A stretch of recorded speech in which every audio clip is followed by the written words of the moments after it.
versículo de número 22. É um texto muito conhecido e eu queria compartilhar com os irmãos. Está escrito assim: E aconteceu que, num daqueles dias, entrou num barco com seus discípulos e disse-lhe: Passemos para outra banda do lago. E partiram. Navegando eles, adormeceu, e sobreveio uma tempestade de vento no lago, e o barco se enchia de água, estando eles em perigo. E chegando-se a ele, o despertaram, dizendo: Mestre, mestre, estamos perecendo.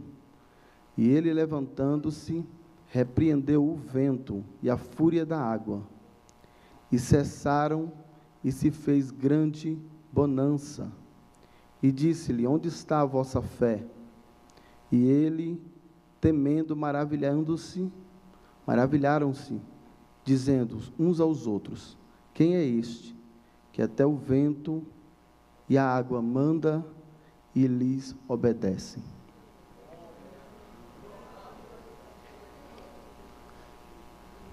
Meus irmãos, o texto de Lucas, capítulo 8, ele nos ensina grandes lições que podemos extrair, exaurir deste texto. Uma das primeiras lições que eu aprendo ao ler esse texto é que não importa o que aconteça, Jesus está no barco. E quando eu olho para essa expressão, eu me identifico muito, porque Jesus, num dia comum, não se sabe que dia, se era uma quinta, se era uma quarta, se era um sábado, mas o texto vai dizer que num daqueles dias, Jesus resolveu entrar em um dos barcos, e os discípulos com ele estavam, e Jesus lhe dá uma ordem imperativa: passemos para o outro lado do lago. Só para título de informação, este lago aqui, ele é conhecido por diversos nomes, como Lago de Genezaré, Lago de Tiberíades, Lago de Cafarnaum. E este lago, na verdade, ele mede precisamente 22 quilômetros de distância de uma ponta para outra, 54 metros de profundidade. Existia uma montanha chamada Monte das Oliveiras, que trazia em certo horário do dia uma agitação nas águas, porque um clima tropical, eles tinham um choque térmico com aquele clima quente da água, e ali, em algum momento do dia, causava-se uma certa agitação nas águas. Eis aqui, segundo os historiadores, eles afirmam que essa movimentação, agitação nas águas, foi que causou exatamente esse desespero para com os discípulos. Então, o importante aqui do texto não é somente olhar a parte geográfica, mas entender o que está por detrás disso tudo, o porquê Deus, Jesus, quando falamos de Deus, falamos de Jesus, a mesma pessoa, ele sabendo que isso poderia acontecer, mesmo assim, ele olha para os seus discípulos e diz: passemos-nos para o outro lado do lago. Jesus deu uma ordem, e no começo tudo é fácil, no começo existe a facilidade de ir navegando, mas o texto vai dizer que no meio da travessia, aconteceu um imprevisto, e o imprevisto ele sobrevém na vida de qualquer pessoa. Não estamos livres de imprevistos, de situações que não queríamos que acontecesse, mas sobreveio sobre os discípulos este imprevisto, sobreveio sobre os discípulos esta barreira, esta crise, que exatamente era este alvorecer das águas, esta violência do vento, e sobreveio sobre o barco que eles estavam. O interessante é que mesmo Jesus estando no barco, Jesus não impediu que o vento viesse sobre o barco. Mesmo Jesus estando no barco, Jesus não impediu que as águas viessem ficar furiosas sobre o barco. E o texto vai dizer que o barco ia enchendo, a ponto de estares em perigo de afundar. Agora, o que me chama a atenção nesse texto é que, em primeiro lugar, Jesus, quando entra no barco, ele escolhe um dos barcos. Existiam muitas outras opções, porque quando o texto diz no plural, entrando em um dos barcos, isto significa que existia mais de um. Segundo Flávio Josefo, existia aproximadamente 4.000 barcos ali naquela região. Mas eles entraram em um dos barcos, Jesus escolheu um barco para entrar, e neste barco, com seus discípulos, ele disse para eles: passemo-nos para o outro lado. Jesus aqui tem um destino. Jesus aqui não vai apenas dar um passeio de barco. Jesus aqui não vai andar sem propósitos. Jesus tem um propósito. Jesus tem um destino final. Jesus tem um lugar para ir. E o texto vai dizer que o lugar que Jesus vai é para uma ilha onde tinha um endemoniado de Gadara. Jesus foi para libertar aquele homem das grandes correntes que estava aprisionando as suas mãos demoníacas. E Jesus, ele pede para que os discípulos entrem com ele.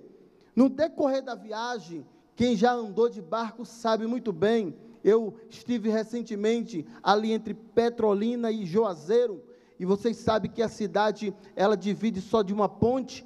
Petrolina é Pernambuco, Juazeiro é Bahia, e muita gente atravessa andando pela ponte, ou escolhe pagar R$2, R$3, e você atravessa a barco, passeando, sentindo ali aquela água do Rio São Francisco.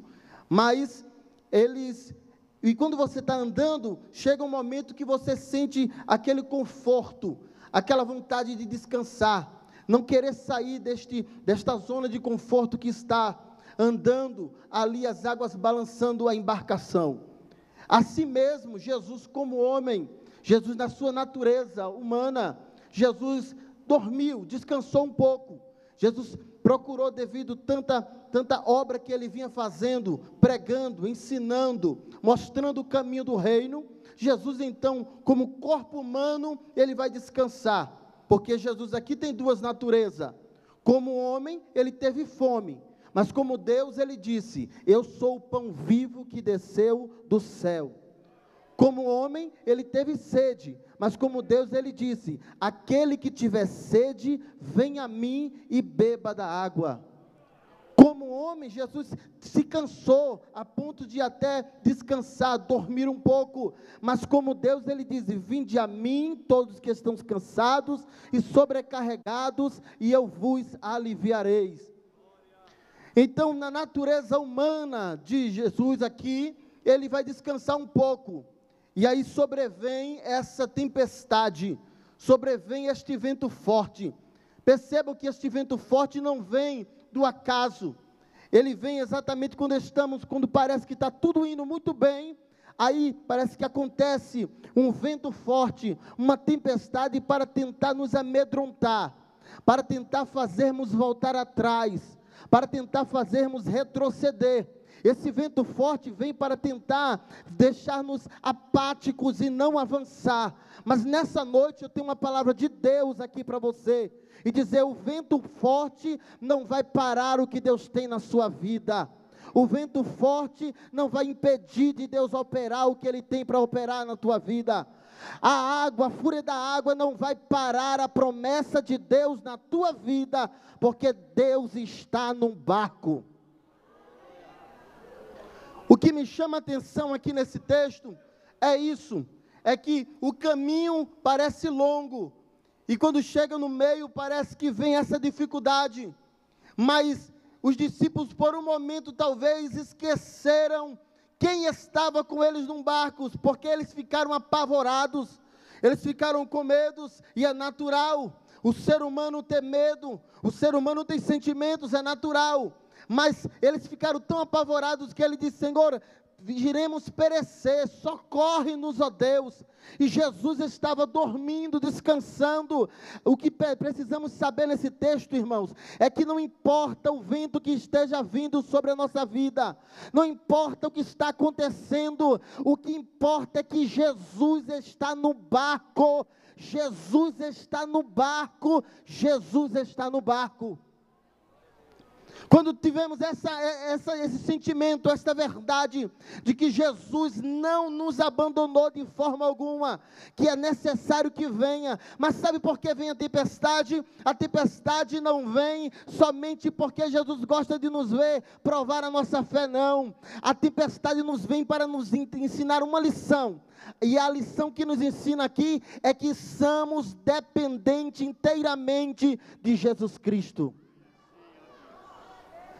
Só somos alguma coisa por causa de Jesus. Só temos alguma coisa por causa de Jesus.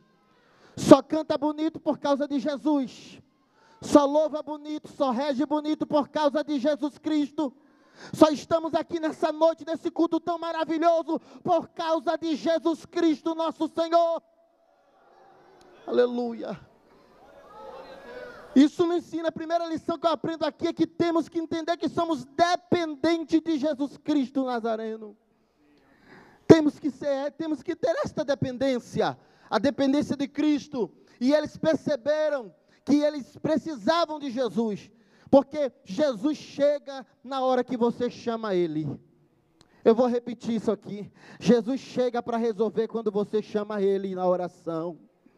Jesus chega para resolver quando você entende que Ele pode fazer por você o que você não consegue fazer. Coloca Jesus na frente, coloca Jesus no meio, coloca Jesus nos planos. Jesus tem que ter a primazia de tudo, Jesus tem que ser louvado em tudo, porque Ele sabe como resolver a situação. Aquilo que eu não sei resolver, Jesus sabe. E aí, os discípulos acordaram, chamaram Jesus. Jesus, mestre, socorre-nos, porque perecemos. Uma segunda lição que eu aprendo aqui é que, mesmo Jesus estando no barco, Ele não vai impedir que algumas coisas sobrevenham na nossa vida. Porque Jesus estava no barco, irmão. Jesus, como onisciente, onipresente, onipotente, onisciente, que sabe o que vai acontecer antes que aconteça, Jesus sabia que iria vir vento forte, tempestade, mas mesmo assim Ele disse assim: passemos para o outro lado. O que o Senhor quer dizer? Eu quero dizer que não importa o que possa acontecer, Jesus está no barco, nós vamos passar para o outro lado, o destino nosso, nós vamos até o final. Nós vamos até o final. A terceira consideração que eu aprendo é que quando eles acordam, quando eles chamam Jesus, Jesus percebe que realmente estava ali os discípulos apavorados. Por que estavam apavorados? Porque estava entrando no barco aquilo que não deveria entrar. O barco é feito para ficar seco dentro e do lado de fora molhado. Mas estava entrando água dentro do barco onde era para estar seco. E aí Jesus percebe, e eles percebem o perigo de água estar entrando no barco. Então Ele chama quem? Ele chama quem resolve o problema. Ele chama aquele que pode dar solução. Aí Ele fala assim: peraí, já que eu não consigo resolver essa situação, vou chamar quem tem direito, quem pode resolver. Chama Jesus que Ele resolve. Chama Jesus que Ele dá solução. Chama Jesus que Ele dá ponto final, que Ele dá estratégia. Chama Jesus que Ele resolve. Aí eles vão chamar Jesus. Aí quando ele chama Jesus, Jesus desperta, percebe que está entrando água no barco onde não era para entrar. O barco era para ficar seco. Jesus vai repreender o vento e a água. Entenda, irmão, quando Jesus, esse Jesus que estava dormindo, é o Jesus homem. O Jesus Deus não dorme, porque o salmista diz que não dorme, nem tosqueneja o guarda de Israel. Enquanto Jesus homem estava dormindo, Jesus Deus estava vendo tudo. Estava olhando tudo e dizendo assim: eu estou vendo vocês, meu filho. Não importa o que aconteça, o que nós temos que ter em mente aqui é que Jesus está no barco. Jesus está no barco. Jesus está no barco. Essa mensagem tem endereço. Quem sabe você chegou nessa noite aqui dizendo: Senhor, eu preciso de uma mensagem, eu preciso de uma palavra, e Deus manda te dizer: Jesus está no barco. Eu estou no barco, eu não saí do barco. Lama candará se comandaraia. Aleluia. Não tenha medo de nada, Jesus está no barco. Jesus, olha, e repreende, irmão, repreende. Acalma-te, vento. Acalma-te, mar. A Bíblia diz que se tornou-se grande bonança. Entendeu aqui o contraste? Aquilo que parecia, aquilo que era uma tempestade, se tornou bonança por causa da palavra de Jesus. Aquilo que parecia impossível, por causa de Jesus, se apaziguou. Ficou calmo, aleluia. Jesus vai deixar tudo calminho. Jesus vai apaziguar a tempestade que sobrevenha sobre a minha ou sobre a sua vida. Tempestade não vão parar o nosso louvor, a nossa adoração, porque Jesus está no barco para acalmar a tempestade. Ele vai acalmar a tempestade. E esse Jesus tem autoridade para isso. Se existe alguém que tem autoridade para acalmar a tempestade, chama-se Jesus de Nazaré. O nome poderoso e grandioso é esse nome, o nome de Jesus. É saber de uma coisa: tu, porém, vai até o fim.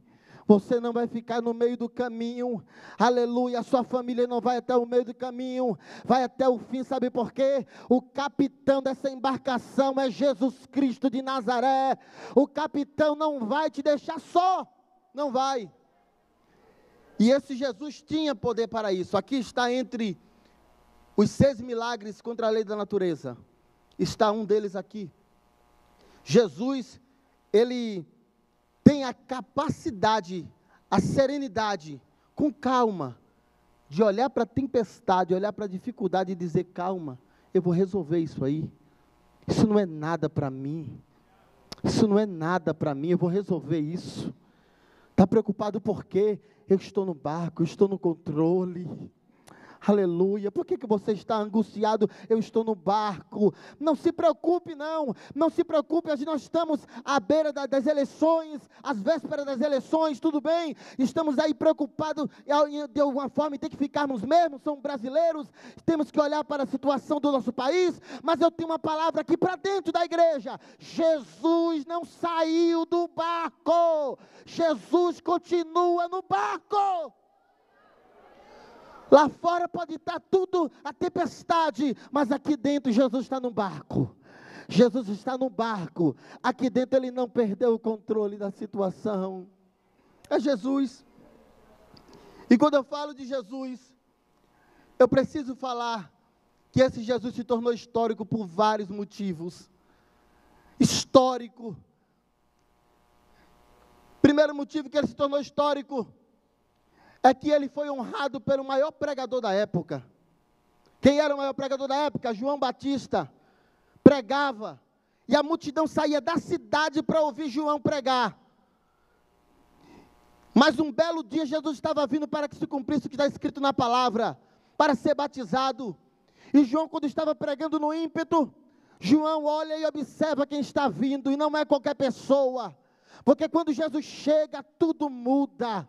Quando Jesus chega, a coisa fica boa, a coisa fica fácil, aleluia. João olhou para ele e alguém perguntou: quem é esse, João? E João vai gritar e dizer: esse é o Cordeiro de Deus, que tira o pecado do mundo.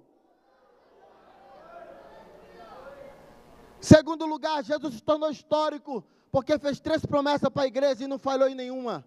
Primeira promessa que ele fez para a igreja, ele fez em Mateus capítulo 16, e ele disse o seguinte: que tu és Pedro, e sobre esta pedra edificarei a minha igreja, e as portas do inferno não prevalecerão contra a minha igreja. A promessa de Deus é o seguinte: nós temos um dono, essa igreja tem um dono, somos propriedade de Jesus Cristo Nazareno, e as portas do inferno não prevalecerão contra a igreja de Cristo.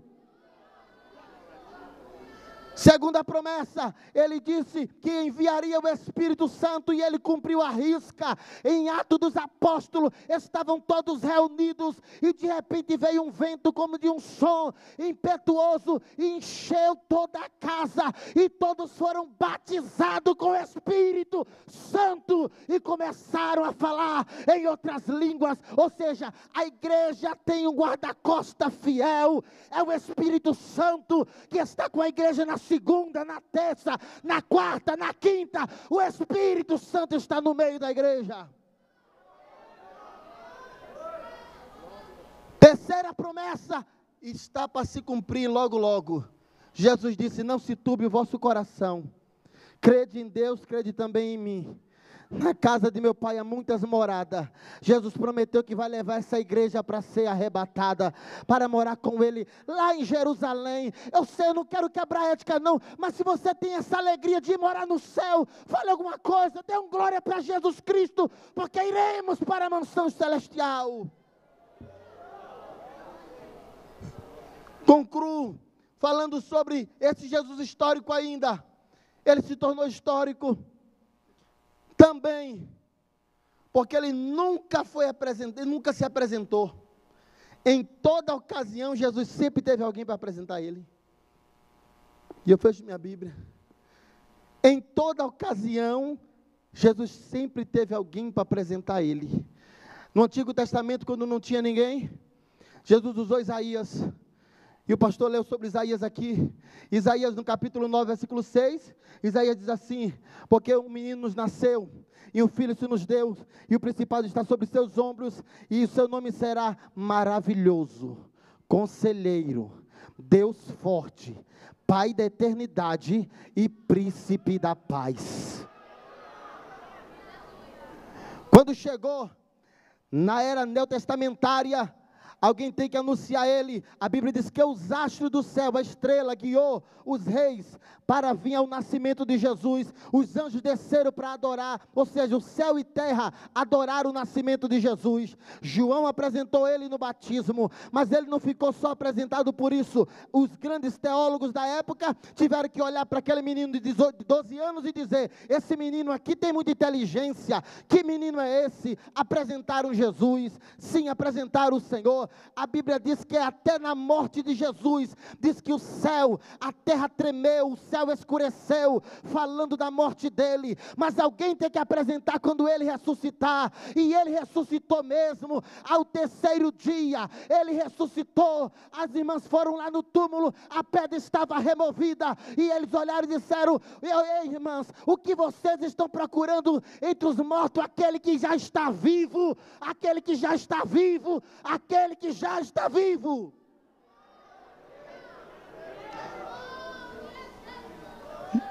Ele não está mais aqui não, ele está vivo.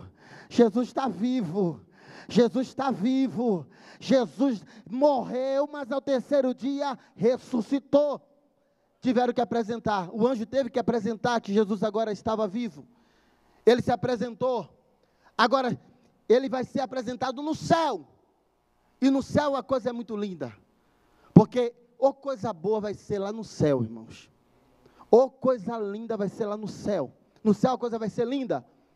E no céu, a Bíblia diz que em Atos capítulo 1, diz a Bíblia que uma nuvem ocultou quando Jesus está subindo. E quando ele está chegando no céu, vai se cumprir como que é a entrada dele. Alguém tem que recepcioná-lo e mostrar que ele está chegando. E quem é esse que vai recepcionar? Salmos 24 vai se cumprir. Quando ele está entrando nos portais eternos do céu, os anjos que subiram com ele vão gritar do lado de cá: levantai, ó portais eternos, para que entre o Rei da Glória. Os anjos que estão do lado de dentro vai gritar e dizer: quem é esse Rei da Glória? O que estão do lado de Jesus vai bradar: o Senhor dos Exércitos, poderoso na batalha, Ele é o Rei da Glória. Para finalizar, Jesus vai ser dignificado e coroado, porque diz a Bíblia que os anjos, eles vão clamar e dizer: digno é o Senhor, mas 24 anciões vão bradar, pegando suas coroas, olhando para Ele e dizendo: digno é o Cordeiro que foi morto e está vivo para todo sempre. Jesus está vivo, Jesus está vivo, Jesus está vivo. Nessa noite, entenda esta mensagem. Não importa o que esteja acontecendo, saia com esse pensamento aqui hoje: Jesus está no barco. Jesus está no barco. Jesus está no barco. Ele não nos abandonou. Jesus está aqui.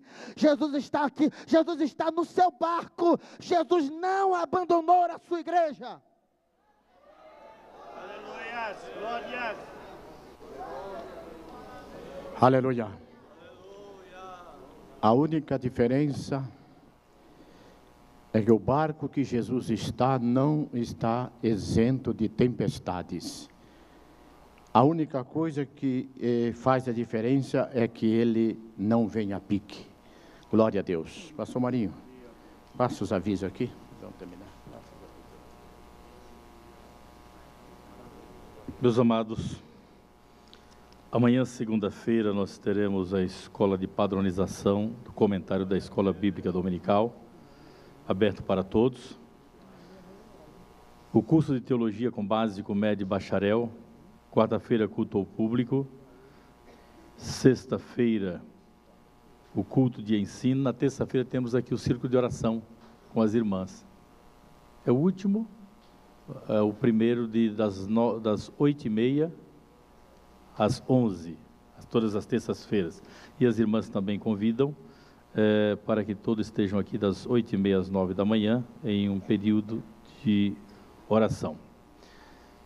Amados, dia 27 do próximo mês, nós estaremos aqui agradecendo a Deus por mais um ano de vida que Deus concederá ao nosso pastor Dorival, à irmã Lucília. E eu quero convidar todos.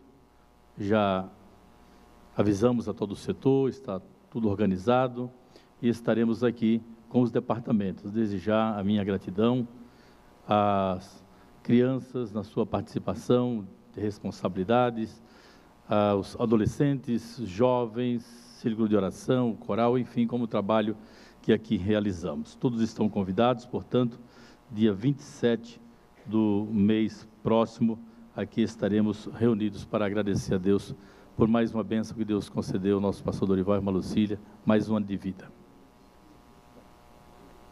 Muito bem.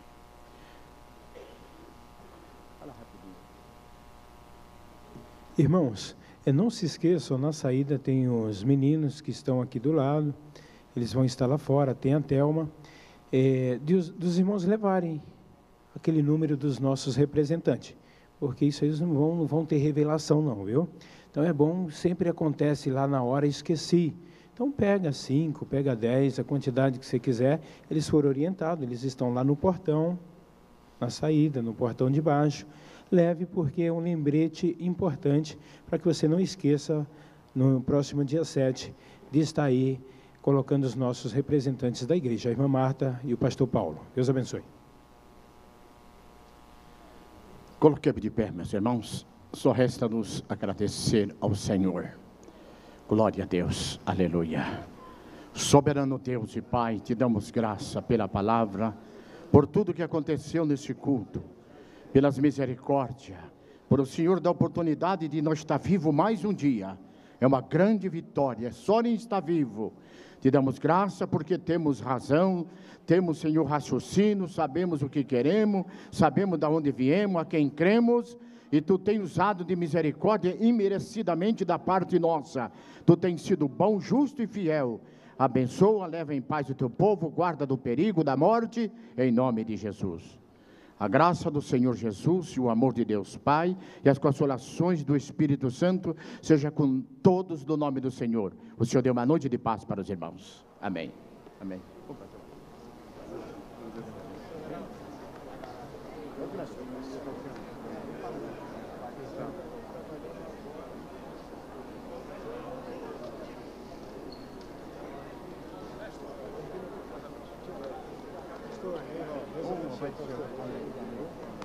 Nem sabia que o senhor estava batizando lá hoje. Então eu fiquei, deixei os irmãos, fiquei fora.